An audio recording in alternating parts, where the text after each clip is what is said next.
Hey Tom, what's going on, Hey, dude? how's it going, Noel? Okay, welcome to the podcast, guys.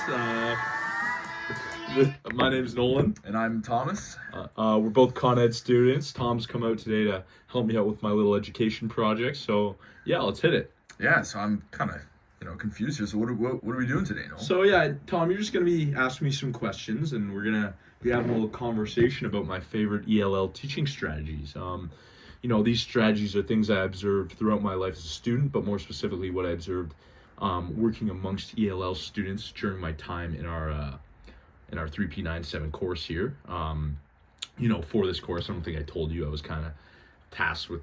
I went into these elementary level classrooms and I worked with a multilingual resource coach. Wow. And I kind of watched her do her work. I kind of wanted to talk about this in podcast. I feel it would be a little more flowing. And I don't really have a script. We just got a couple questions written down, a couple footnotes, and we're just gonna go at it. Nice. All right, well, why don't we start with you just tell me a little bit about your research coach and more on, what you were doing with her. Yeah, so my resource coach was named Elise, and she was fantastic. I hate to plagiarize, but a lot of these strategies and kind of what I'm talking about are straight from what she, taught me. And I asked her about this. She let me take it. She kind of set me up with her own pre-made lesson plans that were kind of tailored to each of the students. They weren't the ones that you guys set me up with for the education course. With these, she kind of just left me to my own devices. I did a lot of teaching. It was great. We kind of just work in the same room. She'd have one student, I'd have the other. And she kind of just watch over, very hands off, would just hop in when I needed help. Working with her was great, and she made me feel very welcomed and gave me a good taste of what it's like to teach.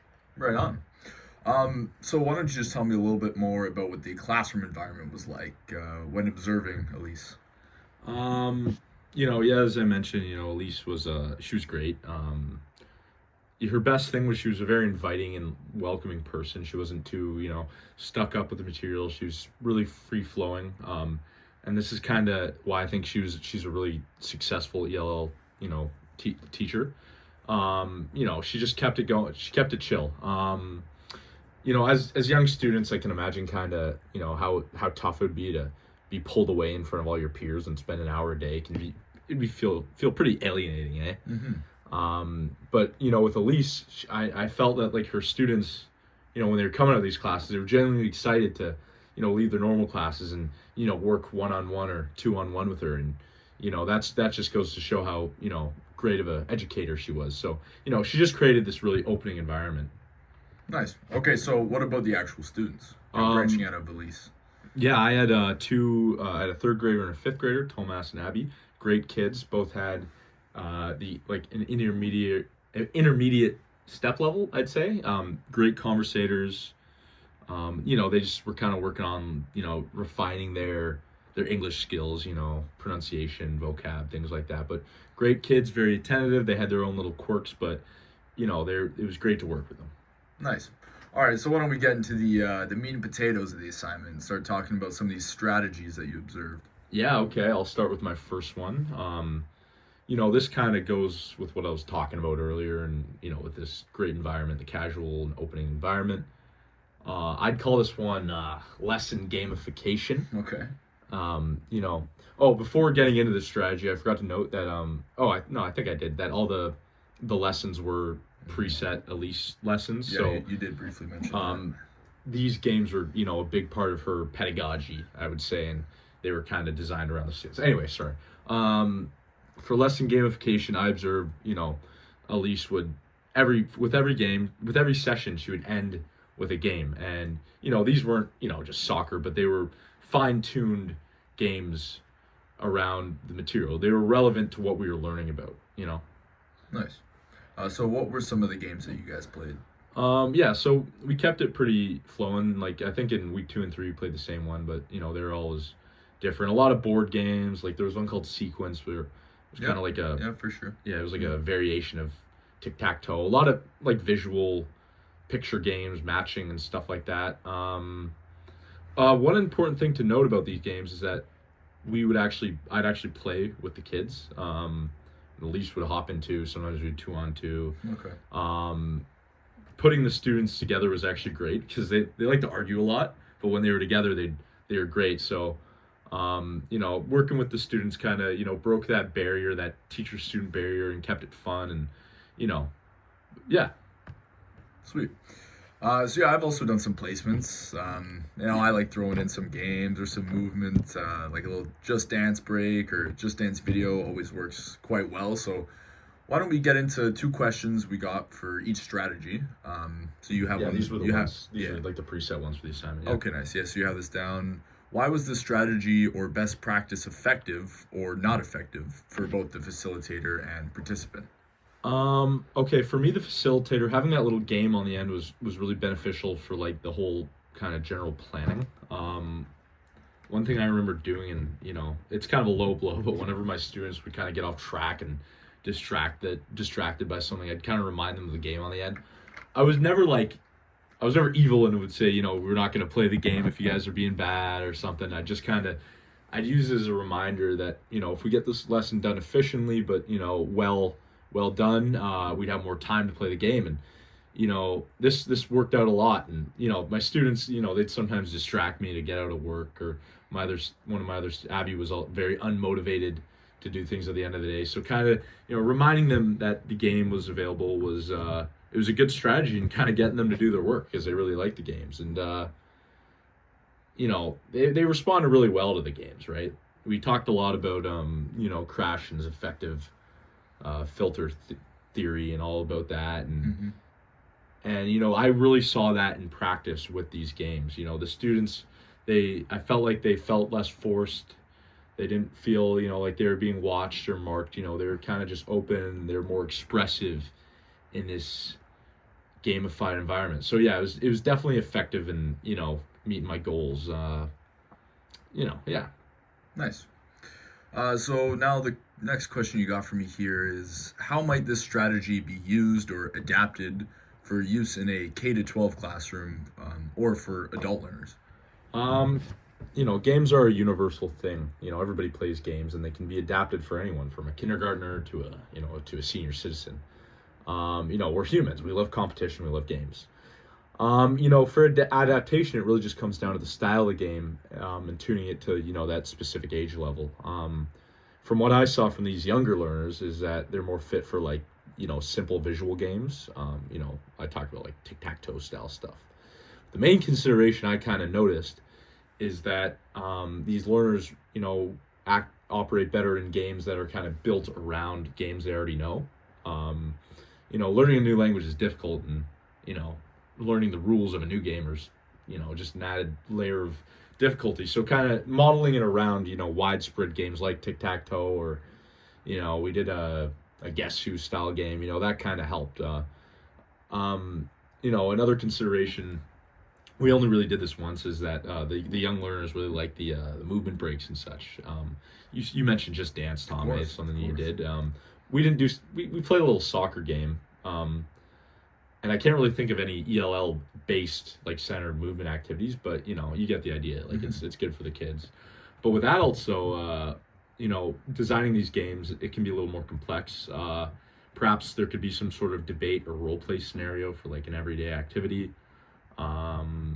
Maybe more advanced like trivia or crossword style games.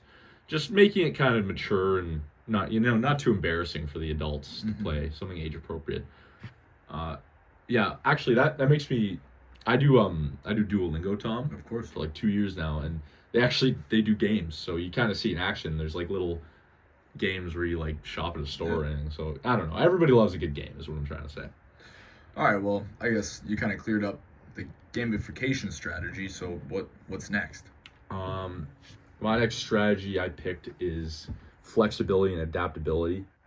One of the main things I kind of noticed from this course is, we learned a lot about lesson planning. It was great. I'd never planned a lesson before, but a lesson plan is just a framework, and your ability as a teacher isn't banking on how well you can read a plan. It's how well you can operate as this facilitator with all these kids. A lot of different things happened when I was teaching. Things went unused due to time and so on, and I kind of had to change the lesson up a lot.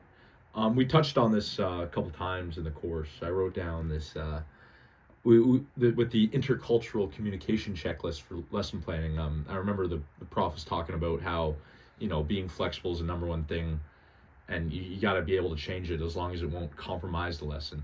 So, yeah, that's just something that stuck out to me. But yeah, being flexible is definitely one of the strategies I observed. Nice. All right, so once again, let's go back to the first question. So, was this strategy effective, and were you effective in being flexible? Yeah, so it goes different because this is more like a general skill. I think I was a pretty adaptable educator.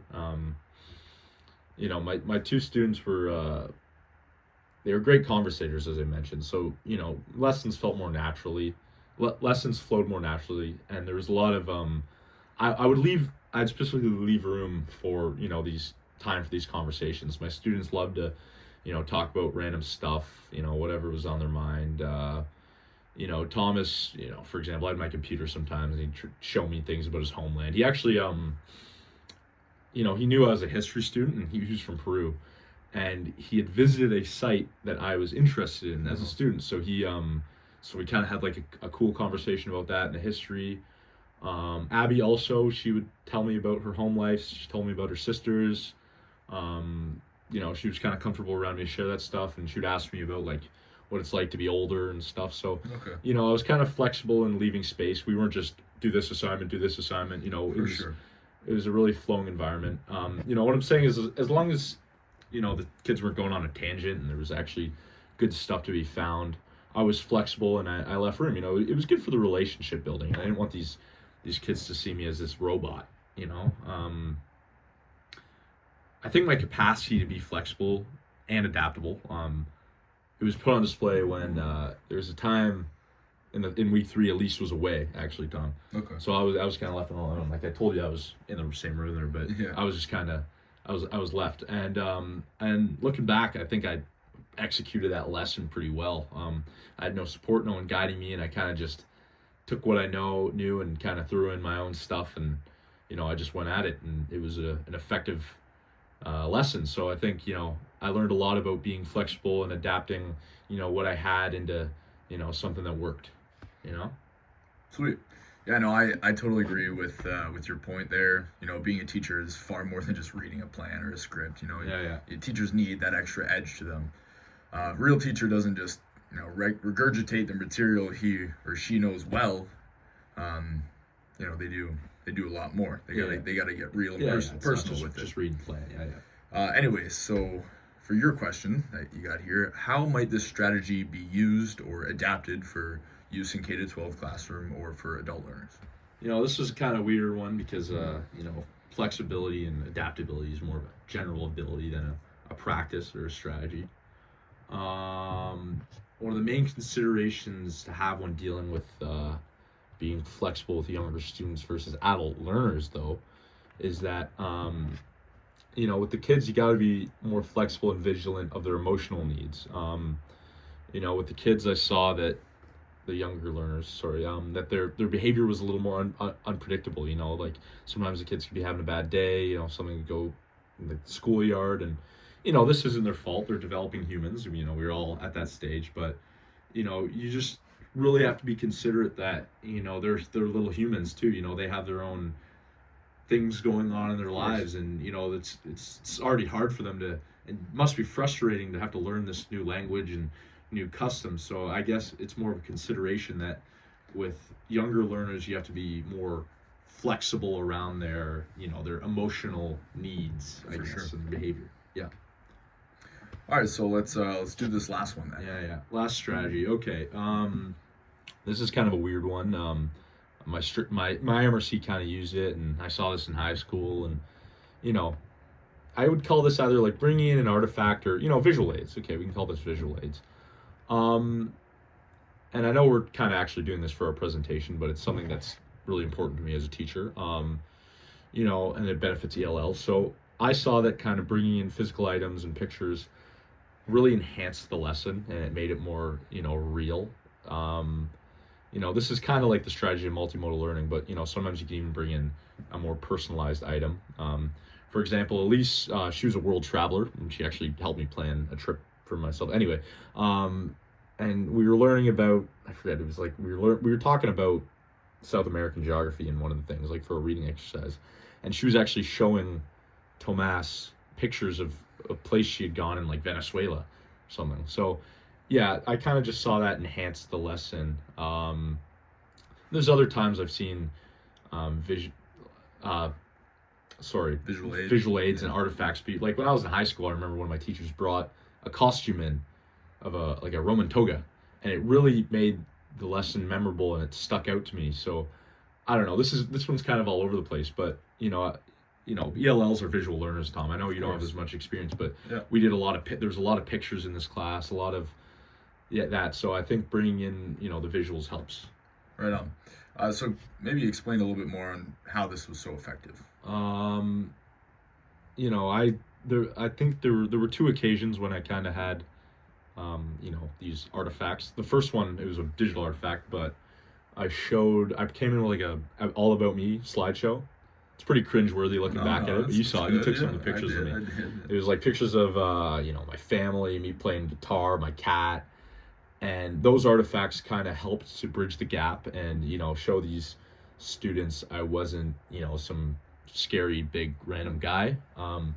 So I guess that added the personalization. But the other one, we did like a fake money exercise where Tomas had made like money in another class, and he wanted to talk to it, like talk about money and stuff and tell me what a dime was and such. So, instead of looking at pictures of money, we actually did like a little role play exercise where we were like trading and buying stuff. And, I felt that it really enhanced the lesson. It wasn't just some boring read this, read that. Like it was practical skill. So I don't know. I just feel that the props, bringing in the props really can change things. And was it ineffective though? This could. I haven't really talked about that much of these strategies being effective, but props could maybe distract the students. Like I remember when we were doing with the money exercise, Tomas was he got a little sideline and he was being a little silly, but as long as we keep it on track and still civil yet a little fun and open, I think bringing in visual aids and artifacts is a great method, and it was effective. Nice. All right, so for the last talking point here, how might this strategy be used or adapted for K-12 classroom or adult learners? Like I said, for younger learners, costumes and visual aids will always be a great asset. The pictures will always go, they'll only go so far. I guess I kind of highlighted already that you can do these role play sessions with the kids, teach them basic phrases, basic things that they'll need in their everyday lives.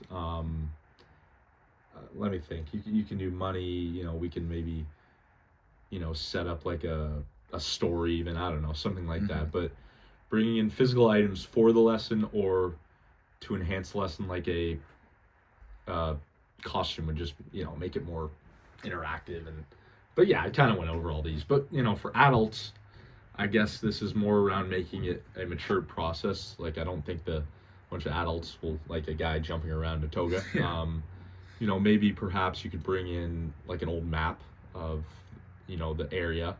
And, you could talk about, mapping, navigational terms, talk about, specific sites maybe they've seen in the local town and talk about that. So you can get these items and use them for practical things, not, to enhance the lesson. But, I think we kind of went through the three strategies. Again, we just did this little podcast, nice. A little less formal, but I think I got out what I wanted to say. Yeah, no, that was intriguing. That was nice. Thank you, Tom. Good to hear that. Thank you. Anyway. Of course. So long.